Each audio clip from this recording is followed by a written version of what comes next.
cumpre pena pela morte do bebê que não havia nascido ainda, do nascituro. Tem um crime de aborto e um crime de homicídio.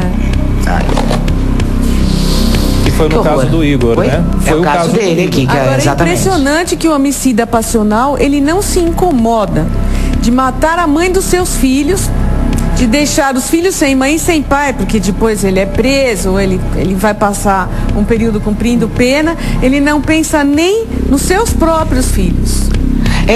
Então por isso que eu falo, mesmo tendo a premeditação e não acreditando também nessa coisa da forte emoção, porque na maioria dos casos vocês têm experiência e podem me dizer, tem a premeditação, mas eu acho que tem um componente muito estranho de loucura aí, porque a pessoa não pensa nas consequências, não pensa nas crianças que vão ficar, como o próprio caso Nardoni, quer dizer, e um filho, e os outros filhos, não é, do casal, estão por aí agora sem família, quer dizer, que loucura é essa que cega as pessoas? O próximo caso, vamos ver, que foi o caso Eloá. Aliás, Márcio, você pode falar bastante sobre isso, que você conhece, mas qual a idade deles? Ela começou a namorar com o Lindbergh, se eu não estiver enganado, com 12 anos, e ele já tinha 20. E aí, quando eu digo que precisa de mais diálogo na família, é exatamente isso. Como é que se libera? Como é que essa discussão? Eu tenho uma filha, calma, eu tenho uma filha de 5 anos de idade, eu vou chegar lá, e eu quero tentar me preparar de alguma maneira para poder discutir isso com ela. Eu não sei, eu vou passar por essa, e espero não passar pela experiência, não é nenhum preconceito, não é nada disso, mas essa história é uma história que parece que já vinha sendo anunciada. Por quê? Porque durante todo o período em que eles namoravam, ele a proibiu de ir em festas de família, a proibiu de ir na igreja com a mãe, que ela Mas os pais proibiam o namoro e ela namorava escondido? Não proibiam o namoro. Então, aí eu me lembro que na época eu ainda fiz um comentário que eu faço de novo. Nós temos sim que ter uma sociedade conservadora, porque essa sociedade libertina que nós temos aí, a mãe acha bonita a filha de 12 anos sair pra namorar.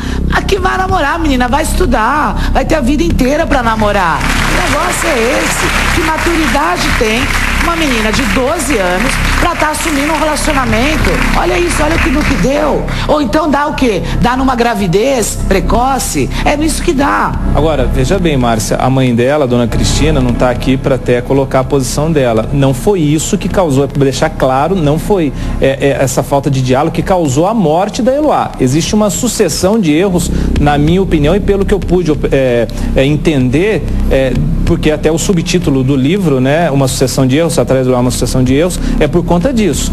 Envolve a polícia, envolve o Estado, envolve a sociedade, envolve a família. Mas você está falando do momento onde ela estava refém. Do momento que ela estava refém. Agora, é o seguinte... Eu estou falando do momento anterior. Eu não estou nem falando dessa família, estou falando de qualquer família. Não, sim, mas entra na 12 anos namorar não dá. Exatamente. Não, só para deixar claro, senão aí ela também, alguém vai achar que a gente já está falando que a culpa foi dela pela morte da filha. Não é isso, dona Cristina, exatamente isso não. Né? Mas é um ingrediente que deve ser discutido dentro de casa. Claro. Poxa, minha filha tem 12 anos, será que eu preciso conversar com ela? Vai namorar um cara de 20, entendeu? Então esse é um ingrediente. Principalmente o que você falou, ele era um sujeito que proibia a menina de sair, ele queria controlar a vida dela. Era agressivo, já tinha batido sinal, já tinha batido. Já batido nela. E no seu caso, você, como falou, não sabe se ele só esse dia, essa briga que ele estava esmurrando a porta, ele não usava nenhuma álcool, drogas, nada? Não, quando ele se separava dela, ele, além de persegui-la, né, ele trabalhava só meio período, o restante do dia ele ficava por conta, atrás dela, ela trabalhando, e ele sabia todos os passos dela. E aí ele, por exemplo, ia pra casa, ele bebia sozinho, ficava bebendo sozinho, fumava muito. E quando voltava, já acontece de alguém que comete um crime desses não fazer uso de nenhuma substância? Claro que sim, porque o álcool e a droga, elas não transformam ninguém em homicida, em criminoso. Né? Não, com certeza não, mas elas ajudam a perder a consciência. Ajuda a dar coragem, de realizar a ação. Entendi. Mas não é a causa. Não é isso que torna a pessoa. Não. E agora, depois que eles são condenados, cai a ficha? Cumpre pena, muitos deles já se declararam arrependidos. Nós tivemos o Doc Street, que matou Ângela Diniz, e até escrevi um livro, né, Márcia, sobre todos esses casos que você mostrou, que se chama A Paixão no Banco dos Réus, que é da editora Saraiva, e conta 15 casos de crimes passionais. Tô vendo o livro. A Paixão conta 15 casos. 15 que estão nesse livro, o último caso é o da Eloá. E o primeiro é de um desembargador no Maranhão em 1873. Então a gente vê que não mudou nada. Não muda nada. O Brasil continua sendo palco de crimes passionais. Brasil não, o mundo, né? O mundo, assim, alguns países têm mais incidência de crime passional e outros menos. Porque nos Estados Unidos, por exemplo, a gente vê que não tem muitos crimes faméricos, que tem os crimes, né, de conteúdo psicológico, né? De ir lá e de metralhar todo mundo na escola e tal. Mas também tem O.J. Simpson, também tem, porque faz parte da natureza humana. Mas eu acho que a cultura leva para um outro tipo de crime. Agora, eu acho que como a gente tem no Brasil um país que é, primeiro, muito sensual, muito liberal, muito carnaval, muito oba-oba, o que a gente também não tem uma, principalmente da mulher, um desespero para ter um homem. Porque ela quer ter um homem, ela se envolve com os homens. Outro dia, quem foi que me disse um negócio que eu fiquei chocada? Me falou uma pessoa que é de uma pessoa que veio dos Estados Unidos para cá, visitou aqui algumas comunidades nossas e tal, e falou com meninas assim de 14, 15 anos e não sei o que, e percebeu por que eles tinham tantos filhos. Ela falava assim: eu engravidei para segurar ele.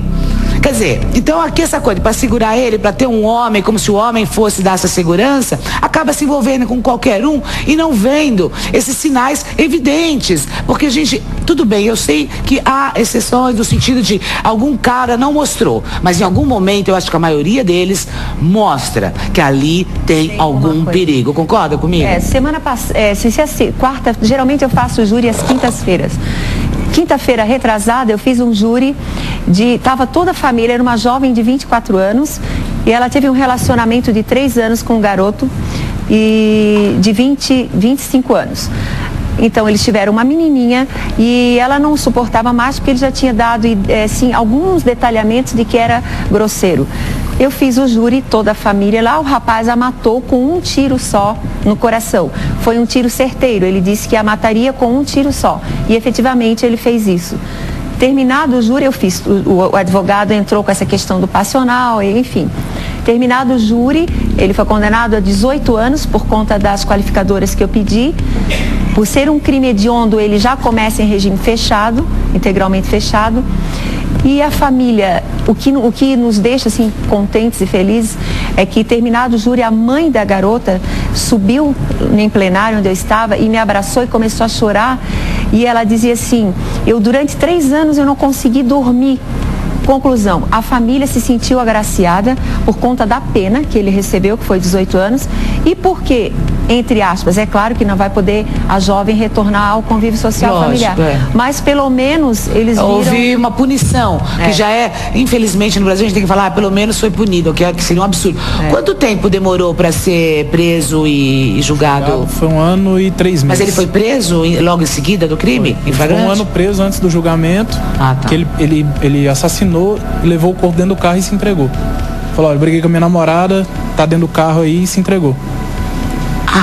Isso lá em Brasília. E quando fizeram todo o trâmite lá, se entregou? No dia seguinte ele foi para uma clínica de luxo porque ele estava abalado.